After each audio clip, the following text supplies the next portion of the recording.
Hello, welcome to Crub. This is a Crub Extra. I don't know where this is going to be. It'll be either on Netflix or not Netflix.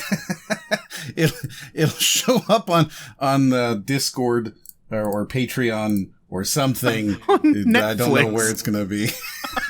And we could let's upload it to Netflix. It's going to show up somewhere. But we're also, I'm joined by, my name is Moriarty. I'm joined by, All Hill Buckets, of course. What's up, gamers? And today we have Mini-Me, who has come in to hang out with us and talk about rocket racing. And, honored to be here. Yeah. I'm going to give because I imagine, just based off of our demographics, that not everybody knows what this is. So I'm going to give just kind of like a little encapsulation of what the game is before we talk about it. And it is a game within a game. It is rocket racing launched within Fortnite and developed by Psyonix, the creators of Rocket League. And it has a lot of the mechanics of Rocket League, but it offers a unique arcade racing experience with a very drift-heavy gameplay and 26 different tracks of varying difficulties with unique mechanics like air dodging, sticking to surfaces, rear boosters, a jump button for air dodging. You have vertical lift akin to a Harrier jet, and of course, as I mentioned, the drifting more akin to like a Mario Kart. And it was created as part of Epic Game strategy to diversify Fortnite's appeal alongside other modes that they released at the same time, such as Lego Fortnite and Fortnite Festival. And it sort of fills the racing gap that is left by Rocket League, while still appealing to the fans of the arcade style or kart style racer. So, Nico, you sort of fell into it first, right? I think you and I fell in around the same time. But yeah, we were playing opening weekend, and I got hooked on this super quickly. Like the first race I played, I was like, this is him. Yeah, so, I love it. I think it's really, really good. It's one of those things where I don't know, for racing games, and I know we've talked about games like Screamer and stuff like that, and this feels a little bit kind of pulling back those really silly arcade racing kind of vibes. So as soon as I jumped in, I was like, oh, that's what I've been missing in the sort of racing genre for a while. Yeah, I got a DM from you pretty quickly after the game came out that was like, play this, you're gonna love it. And then you sent me like a Google Drive MP4 of your gameplay of it, and I was like, shit, all right. And yeah, like as soon as I played it, I'm into it. I haven't played as much as you guys, but damn, this is an impressive game. And I as someone who enjoyed Screamer and enjoys arcade races and complains a lot online about how they don't really exist anymore, it's rather delightful that this exists, and it's interesting that it came out as a part of Fortnite. You know, it's like, you can't imagine this doing super well or as well as an independent product. And in general, ever since arcade races died like 10 years ago, it feels like they couldn't come back in a way. And so this is really back hard. And this is refreshing. Yeah. And it does remind me of, it reminds me most of a game called Nitronic Rush, which is getting a bit obscure here. Came out in 2012. And it's got a very similar vibe, you know. It's like a very fast-paced, stylized racing game where you're constantly jumping between walls to avoid obstacles. And that game's delightful. So to revisit something like that, but people are actually playing it and have heard it, and when you look for an online server, people are there, is fantastic, I think. But I'm also, like, I've only played like an hour or two, or maybe 2 or 3 hours of it. And I'm very much in the honeymoon period. So to know that you guys who have hit that platinum still like the game is comforting, because I was coming in here like, damn, I really like this game, but is it good? So yeah, it's cool. Yeah. I'm into it. I think interestingly, it gets better. Right? Like, that's my experience so far. And granted, it's only been out for 2 weeks. So it's not like this is something that we've spent hundreds of hours in. But it is something that I found myself going back to even when I don't have to do anything or I'm, like I don't, to be clear, the game does tie into the Fortnite sort of thing. So it contributes to the battle pass. It has experience. There is a connection between it and Rocket League itself. So there's, skins and cars and all that kind of stuff. And so I am already playing Fortnite, which is, I think, a big part of it. But when I'm in that, even once I've completed all of the quests and all the experience and there's nothing that I can get anymore, I'm not earning anything anymore, I still find myself wanting to go back and play. And I think that's kind of like the big proof of concept for me is that I find myself looking at it again. And I'm going to throw another really retro thing at you here where this is what it reminds me of the absolute most is episode 1 Pod Racer, which I really loved. I loved it so much. I enjoyed the absolute, we've played this a few years ago even for one of the charity things. I really, really love Pod Racer. It's so enjoyable. And this gives me that feeling. There's some issues with it because in like a pod racer, if you crash, well, you can make it back up later. You cannot do that in this game. Well, if you crash, you might be done for the whole race. Well, but that's with the sweaties that we've been playing with, though. I'd be interested to see like a bronze tier now. You know what I mean? So when Em and I first started playing, and I know Minnie, we told you this off camera, but like basically everyone who is sweaty, everyone who was like a day one type of excited for this game was there. And so bronze was just overridden with sweaties. And so, right. Moriarty and I were like having a tough go at it, just getting in first or even second or third. Cause like people were so good at the early tracks that it just like, they just ate us up. But now that everyone's sort of distributed, it's been a lot. It's a lot exactly like Em said. Like everything's just, you can't make a mistake. Yeah. No, we've been sending each other. I'm sorry. I was just going to say we've been sending each other pictures of our results where first to last might be, as we evidenced in the footage that we recorded today, 2 seconds. 2 seconds. That is not enough time to make a mistake. Yeah. Well, and it was funny. Like we did one for Minnie. You go in a second. My bad.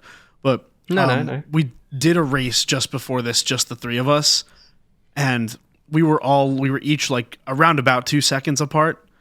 And I was like, man, Emma, I was like, I beat you by a whole race. It's very cruel. Yes. It was cruel. I was it was 5 mean. seconds behind. You beat me by 2.5 races. Oh, incredible. Yeah, but I having started late, I think I got the real bronzes. So for me, I came first in my first race. I came first in my second race. But I think it only matched me with a few people and a bunch of bots. And then when it started filling up the lobbies, I was still like top 3 most of the time. And I was like, this is weird. Am I good at this? Clearly I'm not. And then... once I joined you guys up in the platinum leagues, I'm coming 11th. I was glad that I was inside that 2-second window for that one race with you guys. But yeah, it's fascinating. I did have one race in bronze where I started front of the starting line. I was telling you before, and I boosted. I got 100% on the boost, which was very satisfying off the starting line. And then I never saw an opponent, and then I won by 5 seconds. And I think that's the bronze experience at the moment. So that's crazy. Yeah, it's pretty different. And then up with you guys, everyone's fucking flipping off walls and hitting the best boosts, and it's crazy. It's a crazy game. And the way the maps get more complex is really cool, I think. I think it's a cool game. I'm impressed. I love it. It's really good. cool. Me too. Yeah. It's really good. And I don't know. I do keep thinking of Pod Racer too, right? Like for me, that's my experience. That was the best. Where that's the racer that I've always wanted to play again. And we've talked with like Kevin the Golden Bolt. I'm always like, man, I wish they'd make a good pod racing game. And I'm really excited they finally did. You mentioned the tracks. There's 26 of them. I imagine there's going to be more. They've talked about how they're going to be adding a lot to this. One of the things, if you've never really experienced sort of Fortnite, this game changes every 3 months. And I'm not talking about like a small, we added a gun. They're changing that kind of stuff every week. Every 3 months, the game is a completely different game. So I am imagining that today we have 26 tracks and 3 biomes, and, you've got your challenge tracks and all that kind of stuff.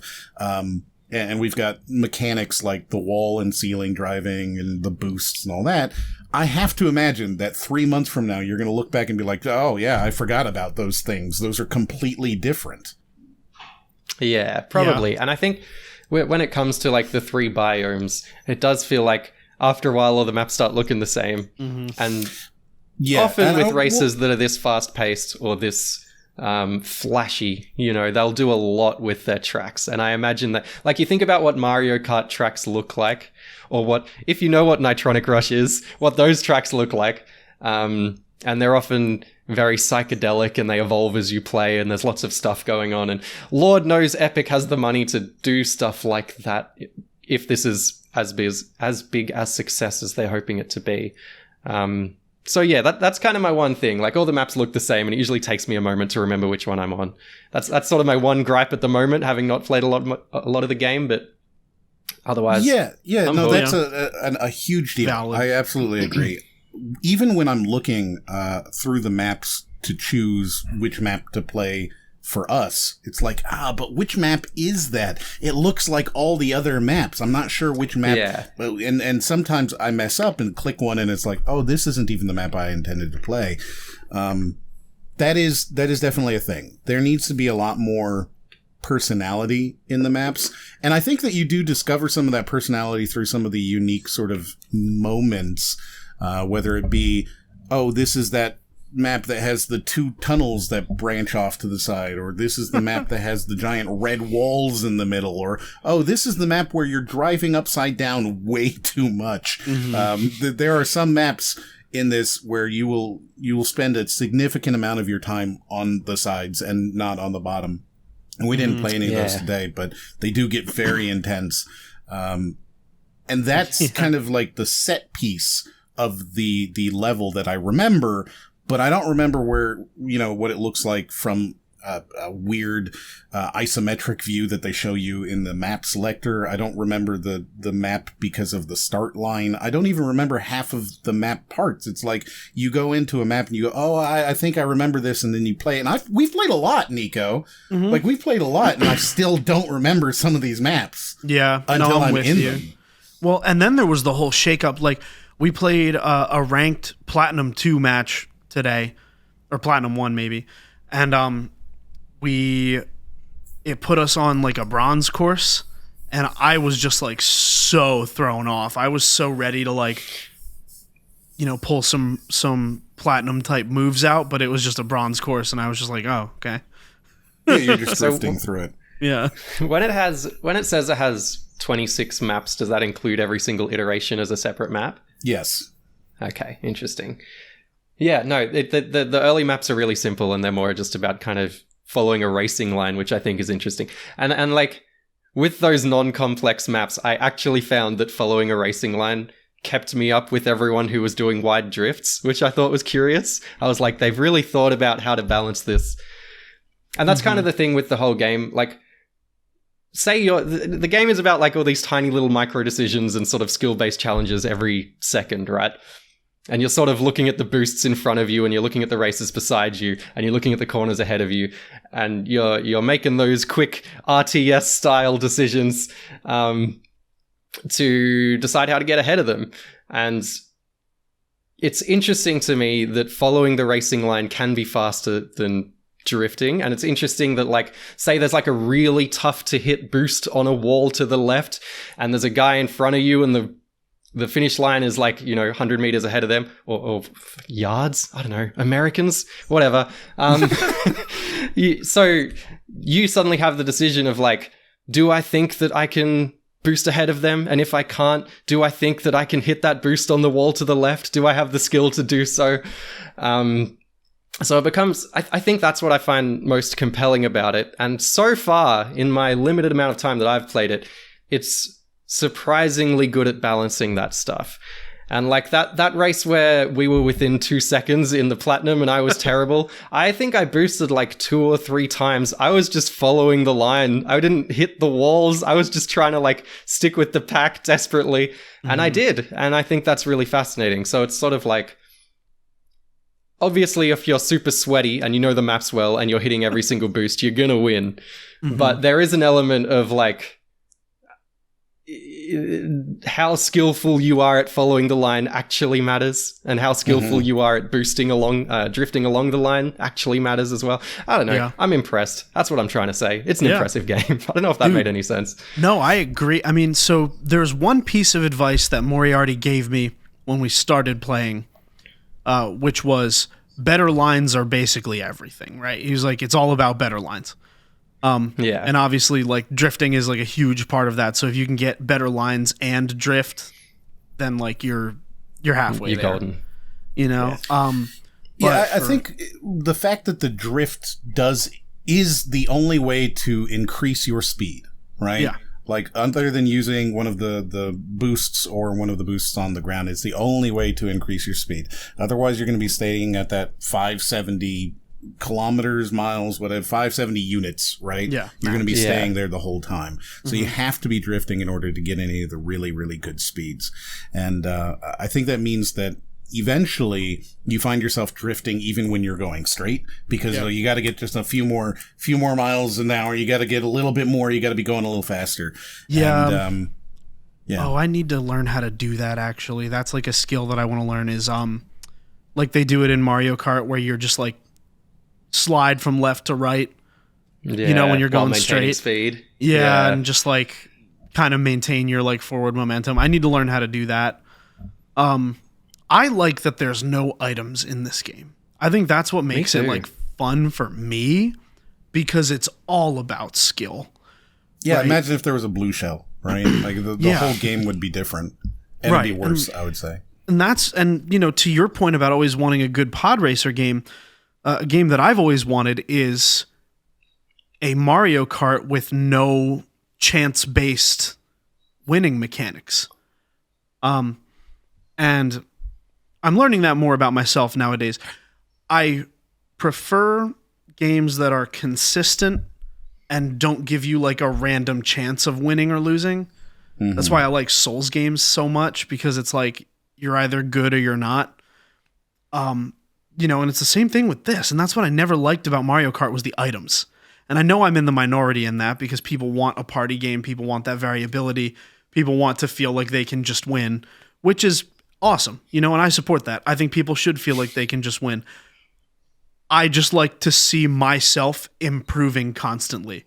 And the only way to do that without, the only way to do that is to like not have any random chance, right? And have everything be essentially skill based. So that's what draws me to this. That's why I really like this game. I think that Psyonix showed a level of restraint not putting items in this that is impressive. Like, this isn't like, while we say this is a lot like Pod Racer or a lot like Screamer, it's not much like Screamer. I just like mentioning Screamer, or a lot like Nitronic Rush. It kind of isn't much like anything before it. Like, not really. And I think that's surprising. Like, I think that showed a level of confidence from Epic and from Psyonix that I'm impressed with as well. I'm just impressed. I'm just ending every point with this game's impressive, but yeah, I'm into it. Incredible. You know, you mentioned the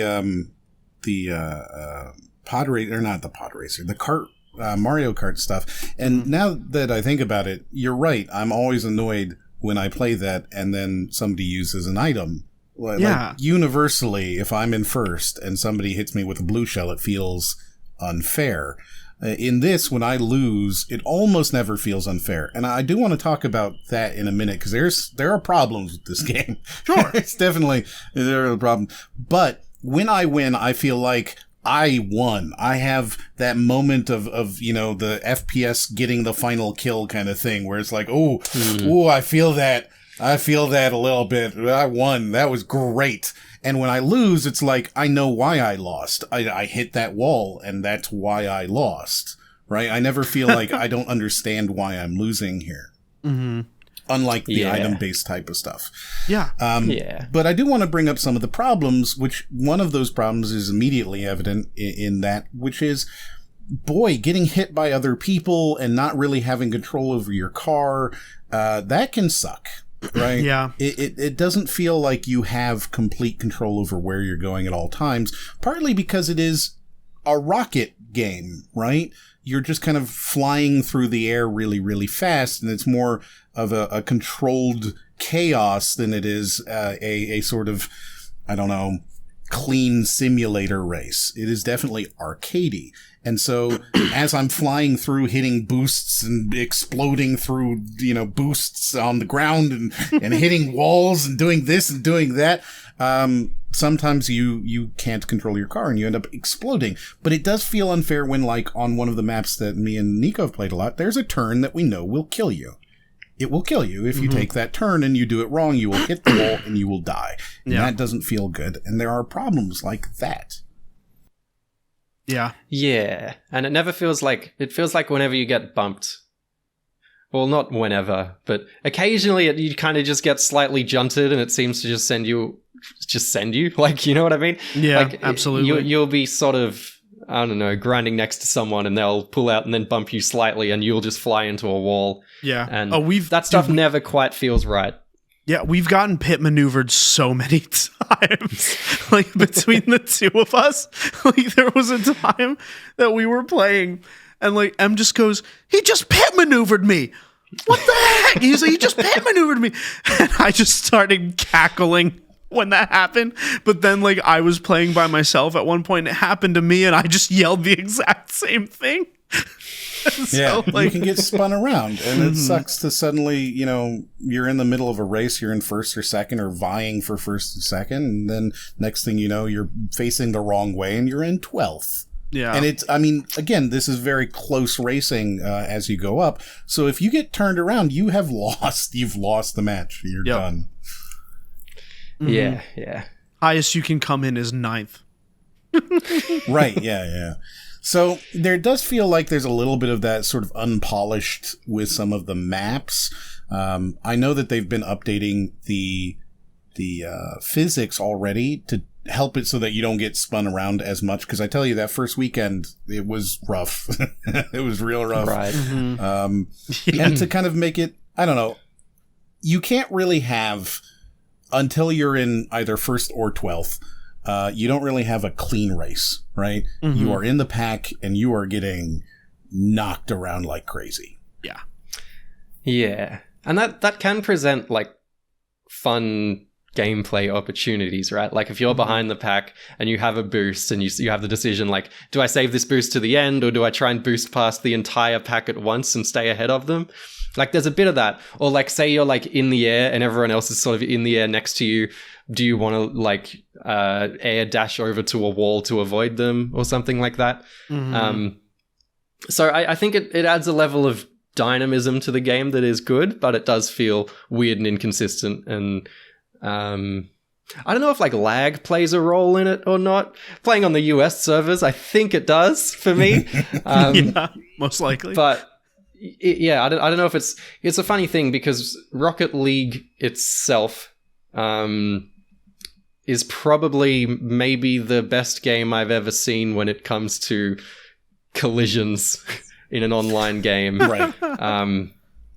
Whereas this is rather rough. So I don't know if it's something they'll sort out, but yeah. Probably. So there's definitely that, so. The collision stuff and just sort of where your car is.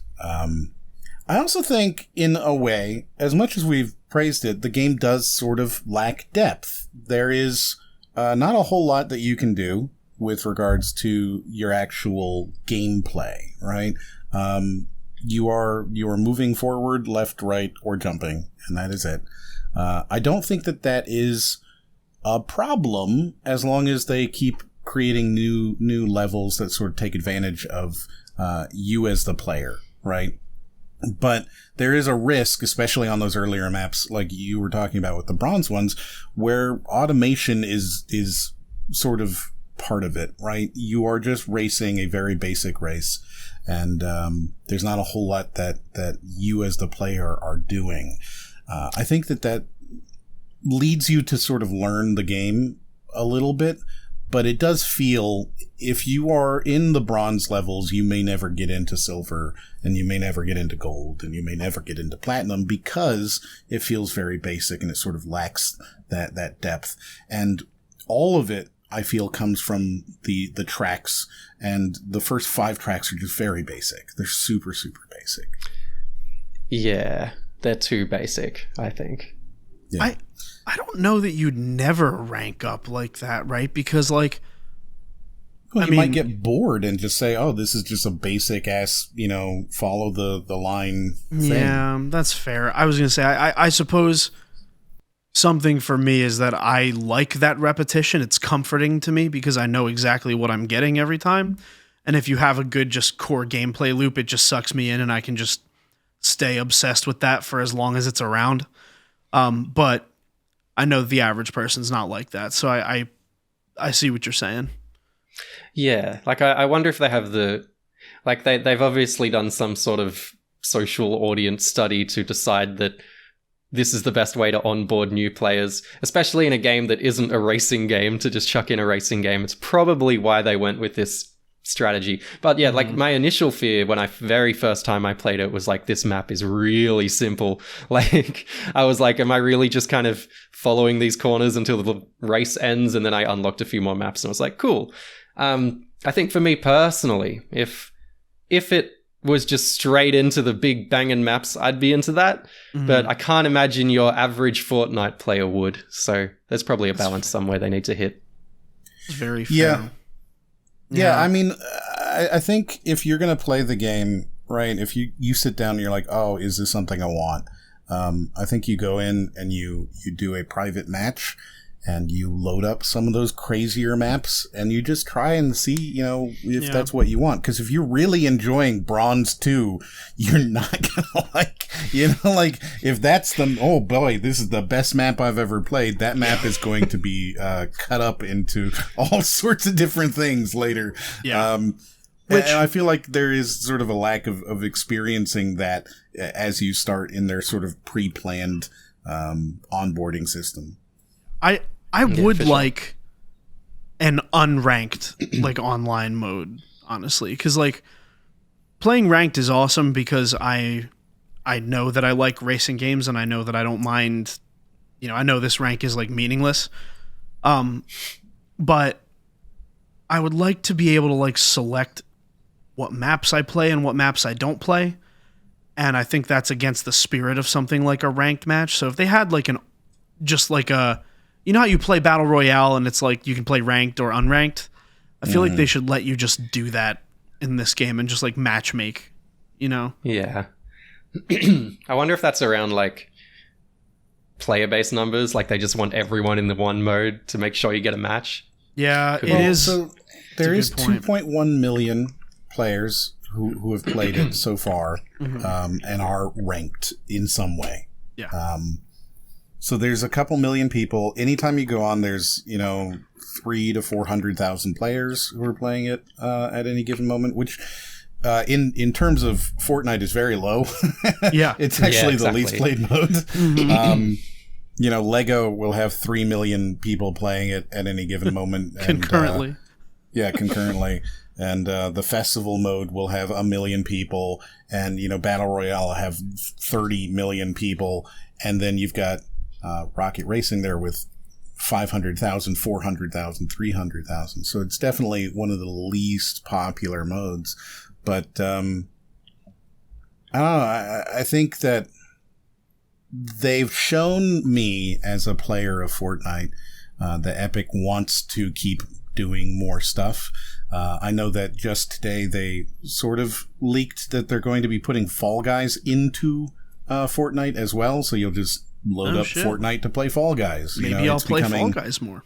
Yeah, exactly. It's becoming a part of like a platform, right? More than anything else. It's an integration of the Fortnite thing. You go to Fortnite to play these games. Fortnite's him, dude. Fortnite's him. Yeah. So part of that is if they have this game mode there will always be servers, right?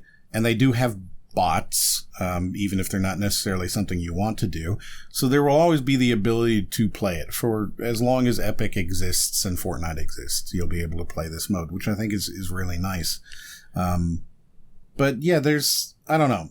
There's feels like the early stages are kind of bad at representing what you're getting into later on.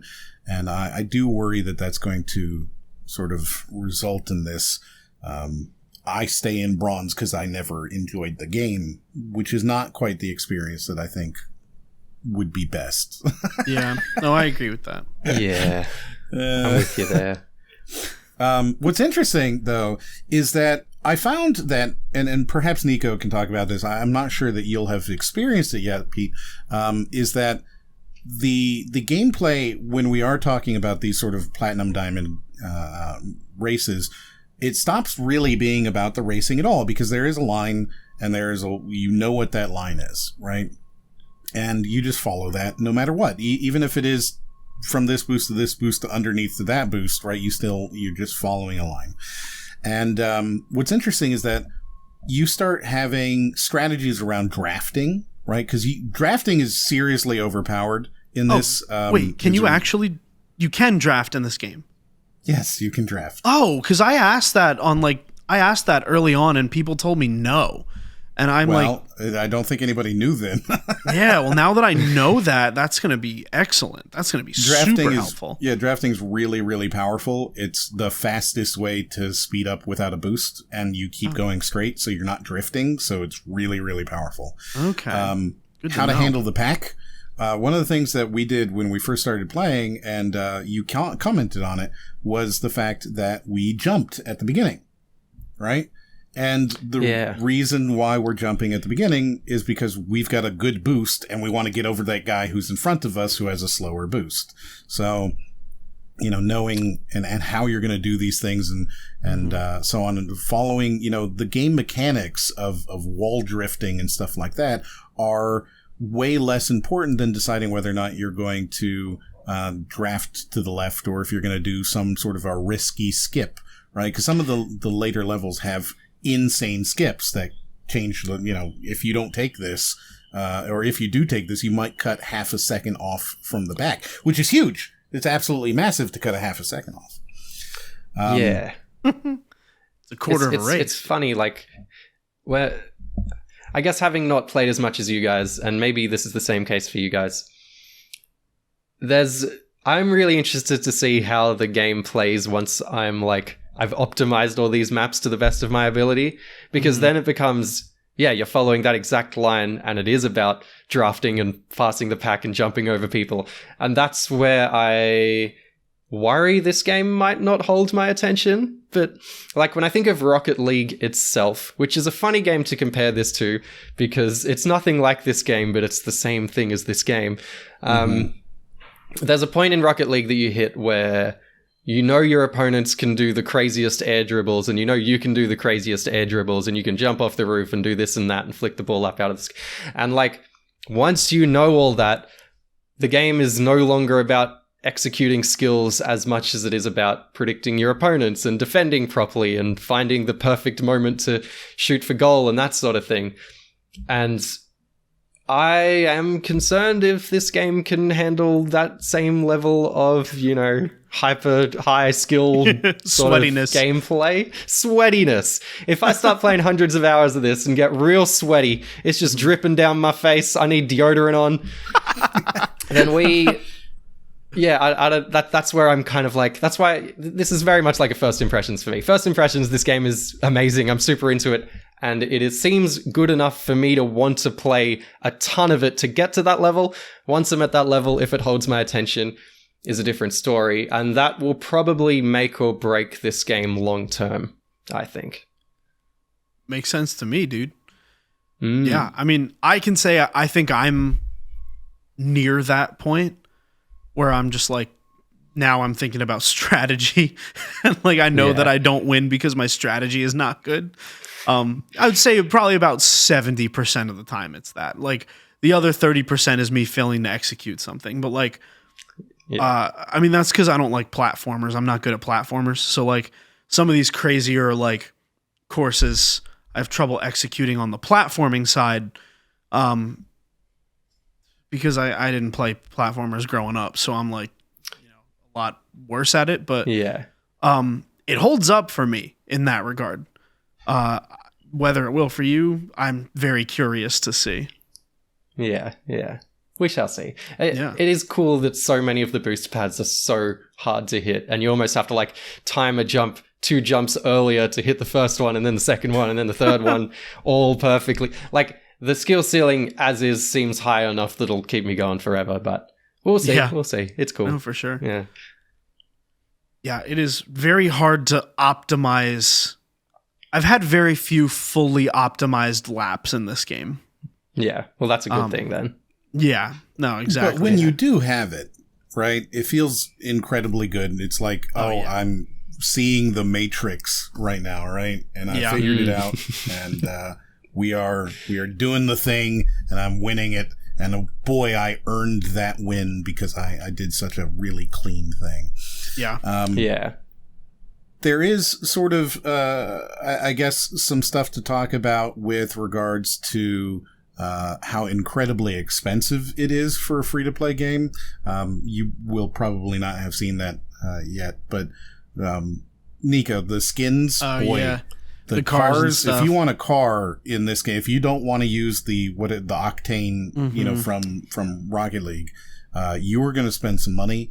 You're going to spend $20, $30, $40 for a car. It's a lot of money. Which, okay, but here's the thing, right? Maybe they knew that they weren't going to maybe they knew this was going to be the least player base, so they have to support it somehow. So they need higher margins on these cars. $40? I don't know about that one, man. Dude, I mean, a high margin on these cars makes sense with the lack of a player base. Like, I think I get it. I don't know that that's the right Fortnite, number. Right? Like, it's still Fortnite. And it's obviously the wrong number because they lowered the price of all of the cars by 50% in the first week. Well, they knew there were going to be some whales and sweaties out there who are like, I really want this now. Sure. And, I think that Fortnite has a very fair monetization, generally speaking. Generally, yeah. You can spend $11 a quarter and have a very enjoyable experience. And, you go through a single battle pass and you will come away with almost double the amount of money that you put into it. So, like, it's generally very fair.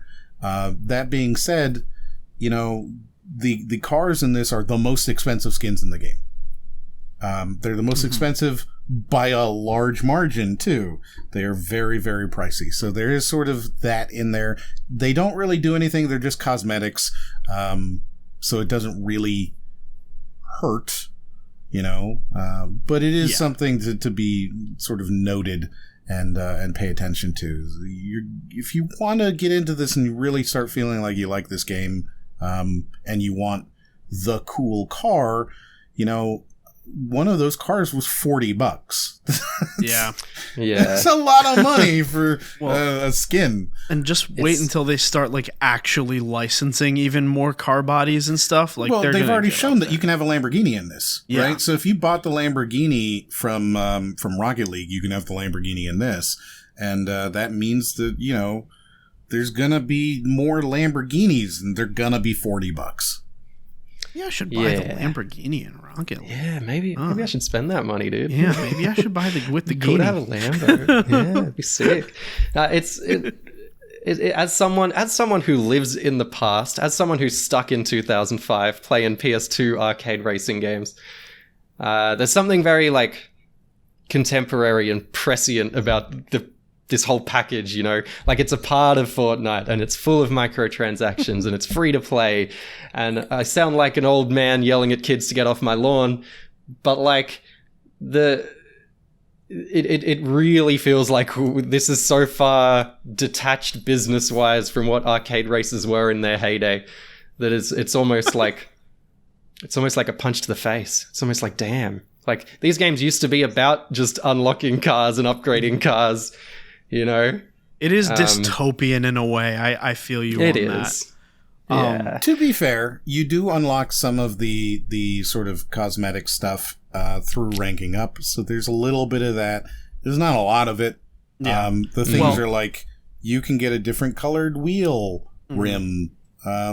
Boy, that's cool. Yeah. Literally nobody's ever going to see it. No. Because like, I have the platinum like wheels on, but it's like no one will see it because it's just like a color of your rims. Right, and the very rims themselves surprised. are like, inserted, so you actually can't see them. Yeah, like it's not good. You really need to move that camera around and look at your... Like, they have that bit at the start when they're counting down from 10 seconds and you're meant to look at each other's cars and be like, I want to buy that. But I'm very surprised that at the end of the matches, it just shows your little player card. Like, why aren't they doing like a podium with the cars like Mario Kart? Or like Rocket League, actually. Oh, well, and also the best is if you win, your image is just pixelated, like it's not like a what's that high quality about? image. I mean, look, maybe they knew it wasn't going to have the biggest player base, so they just dedicated less resources to it, and like that's totally fair. I totally get that. I don't mind little details like that, but like, would it be nice to be able to get more cars more easily? Like, yeah, absolutely, it would be. Would it also be nice if there were more visible, like, ranking up things, like maybe a tail flag or something? Sure. Yeah, something. Yeah. Like, I would like to see just a little bit of something. Right. I've put in this time, and it would be nice to get a free something. Even in the Battle Royale mode, the first time you win, it gives you a little stupid seasonal umbrella, right? So you get this thing, and it shows that you've won the game at least once, right? You've got a victory royale once. If you come in first, you should get a little thing, a little pennant something. or whatever. Yeah. It doesn't matter. Something would be nice. Yeah. Just something, right? Like a little bit more. I think there's something to be said about... There's a point to be made around this game does feel kind of cheap. When you sent me that footage... to show me the game, to sell me on it, I did watch the video and think, damn, this is kind of ugly for Fortnite standards, which is usually rolling in the Unreal 5, beauty. Whereas this is like, these cars' shadows don't look right and everything's very flat looking and there's only 3 biomes. It feels like, production value wise, it is a bit of a half effort. It's a testament to Psyonix that they nailed the gameplay so well, because it doesn't look great and it's not super flashy or polished. Well, and it does sometimes feel like the maps were just like made in like Map Maker or something like that. Like, it does not feel like it feels like they're community maps sometimes. Absolutely, like Trackmania stuff. Yeah. So sorry, Em, you were gonna say something? I don't remember. But yeah, I super agree. It does feel a little cheap. There is certainly the art design, the art style is very generic. We talked about that, how you can't tell tracks apart. The track design, I find that generally I'm pleased with how the tracks work once I've learned them. Me too. I learned that there is some thought behind it, right? It's one of those things where you're like, oh no, somebody spent some time. There's been some care here to make sure that this track works right and feels right. I think the fact that everybody tends to end up in the same, couple of seconds, and really, truly every single race is going to be, 5 seconds, 3 seconds from first to last. The fact that so many people are ending up there, and that there isn't somebody who's 30 seconds behind and 30 seconds ahead, shows you how very, very optimized they've spent, how much time they've spent making these tracks feel competitive and feel close all the time. So there's definitely been some thought there, but it does, as you mentioned, feel a little bit slapped together sometimes. And I think maybe that's partially because it's ugly. From what I know, this is the B team at Psyonix. They took away some of the people who were working on Rocket League, and they had them make this because, Epic also owns Psyonix. So they took a portion of the team that was already doing Rocket League, and they were like, now you're going to do this. So it wasn't really like a full send. It was, a B team. That tracks. You can. Rocket League itself has like a lot of flair that isn't here. You know, like it's this big game show, and the backgrounds are gorgeous, and it just generally like the what a save kind of stuff in Rocket League is a lot of fun. There's a banter element to it. Like, I really like this game, but when you are making the comparison between it and Rocket League, this is just a racing game that has Rocket League cars in it and you can jump, you know? Like, you are right. They maybe could just put like a quick chat in there. I feel like that'd be pretty I think it'd be funny. fun. And it'd be a fun little throwback to Rocket League. Yeah, right. But yeah, like if this was just called Fortnite Racing and it just had Rocket League skins in it, you'd buy it. You know, it's not super strong branding. Yeah, really. It's interesting to me because Rocket League is sort of like one of those games that exists because it's bizarre, right? Yeah. They had cars from working on Unreal, and they had this sort of kind of idea of so Psyonix originally was working for Epic on the Unreal games, making their vehicles, right? That's where they came from. And later, eventually, because they had experience working on the Unreal Engine, they were able to parlay that into the games that they made, and then they used that money to make their own game, which was Monster Battle Super Rocket Cars or whatever their name was. Long name, yeah. And then they eventually created Rocket League, which is obviously a better name. So there's this sort of, I don't know, absurdity to their creation, which is, what if we took soccer and we made cars do it? And cars obviously don't fit on a soccer field. Like, naturally, you don't look at that and go, oh, soccer, cars, that's what should be there.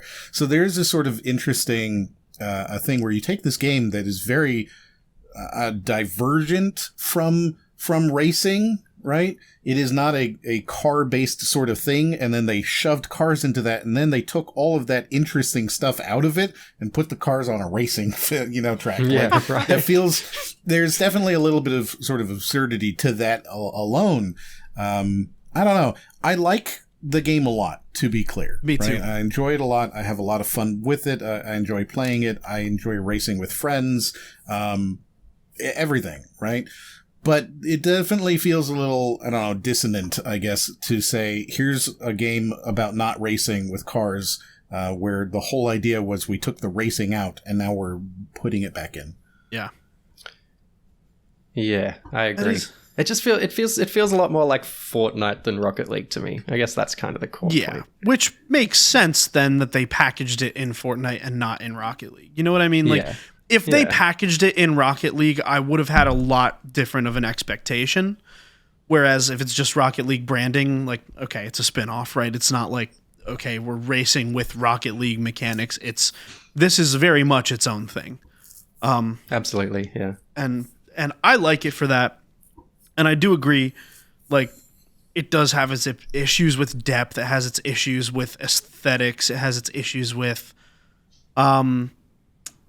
player management, right? Pack management. And it has its issues with depth. But, man, a good core gameplay loop is a good core gameplay loop. And there's no getting around that. Like, it is just so good. At least to me. It feels real good. It feels real good. Just dashing into, like, new tracks, just dashing into ceilings and keep race. It just feels so snappy and immediate and nice. And when you crash, you regain speed pretty quickly. Like, you won't be able to catch up because, everyone's sweaty. But you regain enough speed that, like, damn, I'm back on. Let's go again. Like, you're always just, going. Yeah. It's great. And on and some of these maps are really short too, which I think helps a lot. Even though you're doing 3 laps, there's one of them, I can't remember the name of it. It's just basically a figure 8, right? And there's 3 laps, and you're going to go through that in a minute and a half or less, right? It's really, really fast. So I feel that makes it a lot easier because you feel like, oh man, just one more. I can do one more. I just need to do one more and I'll be good. I think that helps sort of with the immediacy of it, right? So there's a couple of things that they're going to be doing, and I'm wondering if this will make you feel a little bit better about it, Pete. They've announced that they're going to do user-created tracks, that they're going to have leaderboards, and that they're going to have more customization options. Nice. Okay. The user-created tracks is going to turn this into Trackmania. That's what it's going to do. We're just going to have the most wacky in-the-sky, like, millimeter. I keep using imperial. Do you guys use millimeter? Anyway, millimeter close jumps. Yeah. Yeah. We know what a millimeter is. Yeah. Yeah, I'm glad. Like, I know how long that is. Yeah. Point is, it's going to have some extremely precise tracks from the community, which will be fun and will add a lot of longevity to this, I think. The longevity thing's like the biggest question mark with this game, because it hasn't seemed to come out of the gate swinging player base wise. And I wonder what that means to the big wigs over at Epic, you know. I mean, again, 500,000 players doesn't feel. Yeah, I know, but bad. Relative to one Fortnite, of the best racing games in a while, right? It also kind of depends on their analytics. I would say it depends on their budget, basically, right? So, like, you know, if they had a forecast team come in and tell them, "Oh yeah, you'll have 600,000 players concurrent every single day," right? Like, then obviously that's not going to look good for them. But if they had, you know, maybe a more conservative forecast team come back with, all right, you're going to get like 300,000 to 200,000, like 300,000 at the absolute like max. And then they just came out with 300 to 400. Like that's obviously a much better story to the bigwigs. So I do think it depends on a lot of internal. Just out of curiosity, I looked. Forza Horizon 5's all-time peak was 35,000 players. Jesus. So 10 times that, 15 times that. Rocket League itself has 200,000 players playing right now. Rocket Racing is 500,000. So I think it's got good numbers, right? Perhaps it's just because we're talking about the biggest game in the world right now. Yeah, that's with 150 million monthly active users, right? Like 500,000 feels small, but really, it's one of the best performing racing games of all time, maybe. Yeah, it probably is of all time. Yeah, right. Weird to think about. Wild. Yeah. They're also going to be doing a time trial, which I think is a nice feature to have. And then they're going to be doing monetization of drift smoke. And so when you're drifting, the smoke will be monetized. You'll get, $5 for purple smoke, and boost effects. So when you boost, you'll have something there. I can imagine a Tron type thing. Nice. Because they've really kind of, leaned into Tron in the past. And I can see how that would generate quite a lot of money over time. Right. Because those, the cars are $40, but if you can pay $3 to have a blue line behind you, I can see people doing that a lot more easily. Yeah. For sure. Interesting. Oh, okay. Well, do you have anything else you want to say about Rocket Racing? Said my face. Yeah, I'm excited to see where it goes. Yeah. Play it. It's free, right? Like, that's the thing. It's free, and I did mention this before we came on. I think this is the most accessible racing game of all time. It's on Mac, it's on PC, it's on PlayStation, it's on Xbox, it's on iOS, it's on Android, it's on Nintendo Switch, and you can all play together. So, if you have a friend who only has a phone and then somebody else who only has a Switch and you've got a PC, all three of you can play together in the same match, and that's interesting. Yeah, man. It's sick. It's funny, like I had Fortnite uninstalled before you messaged me, and I was like, damn, I gotta play this. So, like, I wonder if there's if there's many people like me. Like, I kind of came in as a massive Rocket League fan, which ended up not really being a factor, but big on arcade races. Is this game gonna draw more people to Fortnite? There's kind of an interesting question there as well. But otherwise, go play it. It's good. Considering that they knocked it out at the same time as their Harmonix developed Guitar Hero revival, which is also very good. Which is also very good. Cool. It's all right if you like rhythm games. It's not bad at all. Yeah, but it's another also rhythm game. Lego Fortnite Minecraft survival competitor, which is really, really good. If you can get on, has millions of people playing it. I think this is maybe the beginning of a whole new era for Fortnite, where it will again be the biggest game in the world. Yeah. It's him. Fortnite is him. It's him. So, Nico, where can they find us? They can find us at Crub Official everywhere except for Twitch, which is Crub_official, where we go live every Tuesday, 6:30 p.m. Eastern Time, with an exclusive pre- and post-show for patrons. If you want to join the Patreon, you can find that at patreon.com/Crub. And if you want to join our public Discord server, that's right, you can be in the very same Discord server as a one Mr. Moriarty. If you just go to crub.org/join. And you can see my excellent memes in the Meme Dump channel. And Minnie, where can they find you? You can find my AirPods just ran out, so if you can't hear me, that was a bad timing. You can find me at youtube.com/minime, MINIMME. I can't hear anything.